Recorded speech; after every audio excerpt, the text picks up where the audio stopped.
ഇന്ന് നോമ്പിൽ 20-ാം ദിനം നാം ധ്യാനിക്കുന്നത് വിശുദ്ധ മത്തായി എഴുതിയ സുവിശേഷം 5-ാം അധ്യായം 38 മുതൽ 48 വരെയുള്ള വേദഭാഗത്തിൽ നിന്നാണ്. 2-ാം കാതം എന്നാണ് തലക്കെട്ട്. ഒരു സാമൂഹ്യ ജീവി എന്ന നിലയിൽ ദൈനംദിന വ്യവഹാരങ്ങളിൽ നമ്മുടെ കടമകൾ നാം നിർവഹിക്കാറുണ്ട്.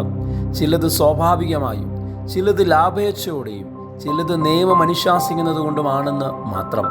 നമ്മുടെ താല്പര്യത്തിന് വിരുദ്ധമായി സംഭവിക്കുന്ന കാര്യങ്ങളിൽ അതിനുത്തരവാദിയായ വ്യവസ്ഥിതിയോടും വ്യക്തികളോടും നാം കലഹിക്കാറുണ്ട്.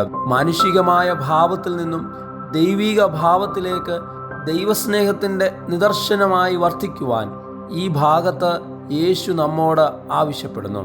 നമ്മുടെ സാക്ഷ്യ ജീവിതത്തെ അടയാളപ്പെടുത്തുന്നത് നിസ്വാർത്ഥമായി നാം ചെയ്യുന്ന അത്തരം ദൗത്യ ഇടപെടലുകളാണ്. എതിർക്കുന്നവരെ കായികമായും മാനസികമായും നിയമപരമായും നേരിടുക എന്നത് പതിവ് കാഴ്ചയാണ്. എന്നാൽ എതിർക്കുന്നവരെ സ്നേഹത്താൽ വീണ്ടെടുക്കുവാനും സമാധാനത്തിൽ കൈക്കൊള്ളുവാനും സാധിക്കുന്ന ദൈവിക ഭാവം നാം സ്വീകരിക്കേണ്ടതുണ്ട്. നന്മ പ്രവർത്തികൾ പുണ്യത്തിനു വേണ്ടിയല്ല, ദൈവനാമ മഹത്വത്തിനും ഒരുവൻ്റെ ജീവൻ്റെ പരിപോഷണത്തിനും കാരണമാകണം.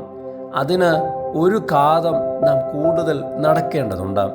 ഒരുവന് വേണ്ടി മനഃപൂർവമായുള്ള ഈ നടപ്പ് ദൈവീക ഭാവത്തിൻ്റെ നിദർശനമാണ്.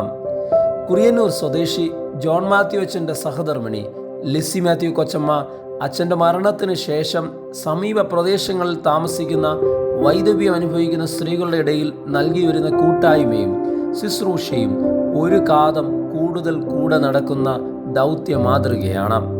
കിടപ്പാടമില്ലാത്തവർക്ക് വേണ്ടി കൊച്ചമ്മ മുൻകൈയെടുത്ത് വെച്ചുകൊടുത്ത വീടുകളുടെ കൂട്ടത്തിൽ തൻ്റെ സ്വന്തം പുരയിടത്തിലെ 4 വീടുകളും ഉൾപ്പെടുന്നു. ഈ പ്രയാണത്തിനിടയിൽ ഒരു അധിക ദൂരം ക്യാൻസർ സർവൈവേഴ്സിനോടൊപ്പവും കൊച്ചമ്മ നടക്കുന്നുണ്ട്. ഈ നോമ്പ് കാലത്ത് യേശുവിൻ്റെ സ്നേഹ മാതൃകയിൽ കനൽ വഴികൾ താണ്ടുന്നവരോടൊപ്പം കരുതലിൻ്റെ ഒരു കാതം കൂടെ കൂട്ടുപോകുവാൻ നമുക്കും പരിശീലിക്കാം. ദൈവം നമ്മളെ ശക്തീകരിക്കട്ടെ.